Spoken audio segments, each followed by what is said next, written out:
would think this phone will pick up better. I mean, it's like kind of spotty at best, I guess. Oh, okay. So, this is The Wire, season 1, episode 10, titled "The Cost." I'm smiling because life sometimes makes what is it? Life sometimes throws you lemons, and you got to make lemonade, right? So I'm drinking a big picture of it. But anyway, um, this episode has the overall feeling of being a season finale. I feel like this should be a season finale. It's very good for several reasons. So I'm gonna get to them, but let me just list them out first of all. First and foremost, you got a character which coincidentally I finally memorized the character's name. His name is Kima. You got her being involved in a shooting with very big chest wound. Unlikely that she survived, but you don't know until you watch the next episode. Okay, you got that. Secondly, you got her the guy who's working under her, like her informant that's working underneath her, and he's basically, I said it before, he's basically created a fantastic base or foundation in his case by putting pictures or faces to the names of the people involved in it. You got him and the promise between those two. Willing to see where that's going, and also he's fighting sobriety right now. So you got that. Thirdly, you got all the people involved in the criminal enterprise. What are they doing? How are they going to move forward with this? And that's tied, move forward with the situation with Omar. And that's the fourth thing. You've got Omar, who's basically, he's hurt, he's licking his wounds, and he's decided to leave Baltimore. And he's moving to New York, which I said earlier, as I said in an earlier video, kind of, Baltimore kind of has a New York type of a style to it, because I'm not from that part of the country, so I don't necessarily know what's real, what's not, what they stole, what they made to make, what they put inside this series to make it more theatrical. I don't know. But you got that. You got that's another connection.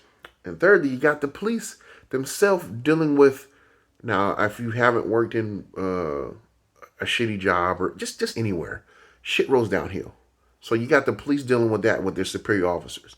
So let me speak on that first. So first and foremost, their case is coming along so well. I mean, they are finding all the pieces to make this puzzle whole.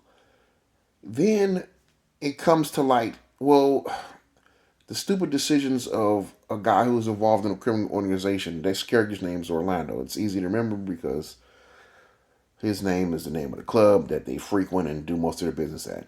Okay? For some reason, he gets big headed. He decides he wants to go out and start selling on his own. Come on, dude. Just idiotic, stupid. You're set in a place to be a clean and respectable business owner. Stay there and do your thing.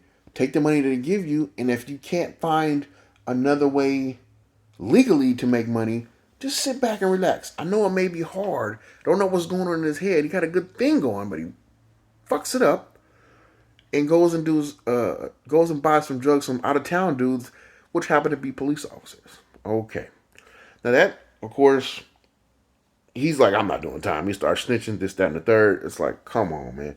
And of course, the organization he works for, they have eyes over there. Just so happen they see him in there. They're notified of the situation. He's got to be eliminated. This is the second time he's fucked up like that. The first time was trying to tell old boy that he wanted to get into business with him. He should have been eliminated right there. Now I see why individuals in positions like that, like the main character. I mean, not individuals in positions as the guy who's the head of the organization or whatever, the hustlers, Avon character. I see why people in his situation had to make those decisions where people have to just, they got to be gone. I see that now. It makes so much sense to me. But anyway, um, you know, I just can't believe that character did that. It's sour. I was like, God, I can't believe he fucked up like that, right? So,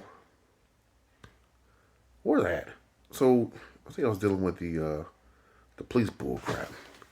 So, yeah. So, of course, he's ready to make a deal automatically.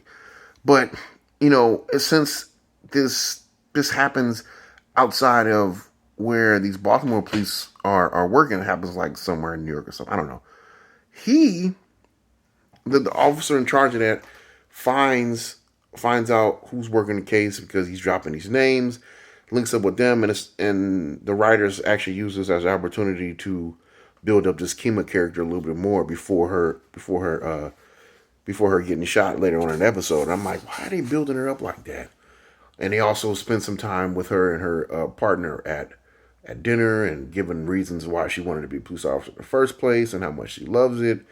It did an alright job explaining that. But I'm like, why are they building this character up so much? I was so involved in the episode because there were so many things going on. It didn't click. Of course, till later on, after she's sitting there on the pavement with a big chest wound, I'm like, oh God, come on and see that. And I hate to have a character that good get killed off, but it's it's what makes this good watching because you don't know what to expect. And also, in my opinion, this I can consider The Wire as probably one of the forefathers for great TV. I'll name them, so I'm assuming it.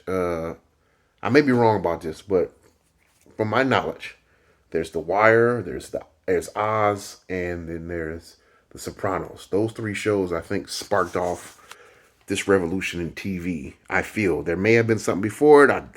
I'm not that knowledgeable in it, but anyway.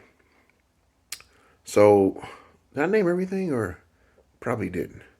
I keep better track of my memory, but I guess now I'm gonna jump over to the shit rolling downhill stuff. So you got these police officers and their cases coming together. I mean, they're finding all the pieces to make this puzzle whole, and this character, the guy who runs the bar, him coming in and doing this little drug deal or whatever. Of course, that runs by the desk of their superior officers, and they want to close this case down. They want this case not to have ever existed because of its ties to these political people and these elected officials. And they keep running into that roadblock again and again. These officers, and now it comes like it's really being a pain in their side because there's so much money involved. I mean, they're building a great case, but their hands are pretty much tied because they can't be insubordinate. They have to follow orders. They want to be a by bus. They want to get it over with. I'm only using that term because it was in the show. He's like, hey, do it. And, one of the officers winds up getting hurt or possibly killed. Don't know yet until I watch the next episode. And then you also got, on a lighter note, I guess, not necessarily lighter, but lighter in trying to compare it to the main story. That D character that we were introduced to first and foremost, I'm misusing that word. The D character that we're introduced to first, he's trying to confess his love to this chick who works in the bar. All the while she's basically helping the police at the same time. But he's not articulate enough. He's trying to tell her, I love you, blah, blah, blah. And then you got the young kid who basically broke after seeing a badly mutilated body in front of his house. He basically broke out there and started using drugs. Now he's helping the police out as well. You got that. So you got so much stuff bubbling over. I'm just so curious to see where this is all going to go. This feels like a season finale, but it's not. I think there's 3 more episodes, if I'm not mistaken. I think there's 3 or 4 more episodes. I try not to look at what's coming up next because you can tell a lot by not the title and of course the picture they decide to use or the shot they decide to use. And of course you can read the little synopsis, but I try really hard not to do that because it takes away some of the surprise that I like to have when I'm watching a new episode. But anyway, I'm trying to see what I forgot. I talked about Omar, talked about Kima, I talked about the stupid guy at the bar, I talked about Omar, I talked about the little kid. I don't think I went into too much detail about Kima's undercover. So he's decided to go clean, and you see him struggling with it every night. I mean, he's out there in the same area he used to hang in every night, just like basically bite his nails down to the fingertip, trying to figure out trying not to use again. You see him struggling with that. I'm curious to see where he goes now that his handler. I mean, you guess you could use that as a term, handler, but it seems like they're more friends than anything. Now she has a big sucking chest wound. I'm just using that from a movie I saw, but I don't know if it's anyway. Curious to see what's gonna happen next.